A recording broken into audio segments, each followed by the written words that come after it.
राजर्षी छत्रपती शाहू यांच्या जयंतीचं औचित्य साधून समाजक्रांती सांस्कृतिक चळवळीच्या वतीनं राजर्षी महोत्सव आणि लोकराजा शाहू कोल्हापूर भूषण महागौरव पुरस्कार 2026 या सोहळ्याचं आयोजन करण्यात आलं होतं। रविवारी राजर्षी शाहू स्मारक भवन इथं हा सोहळा संपन्न झाला। या सोहळ्याचं उद्घाटन ज्येष्ठ पुरोगामी सामाजिक कार्यकर्त्या सरोज पाटील यांच्या हस्ते छत्रपती राजर्षी शाहू महाराजांच्या प्रतिमेला पुष्पहार अर्पण करून आणि कार्यक्रमाचे अध्यक्ष उत्तम कांबळे यांच्या हस्ते दीपप्रज्वलन करून करण्यात आलं। या कार्यक्रमाला कवी नितीन चंदनशिवे उपस्थित होते। यावेळी बोलताना चंदनशिवे यांनी देशातला सध्याचा धोका ओळखा आणि जातीच्या चौकटीत न येता आम्ही भारतीय म्हणून जगायला सुरुवात करा।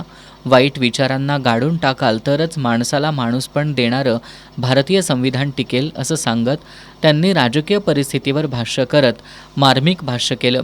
यावेळी सरोज पाटील, माजी आमदार राजीव आवळे, उत्तम कांबळे, डॉक्टर मेघा पानसरे यांनी मनोगत व्यक्त केलं।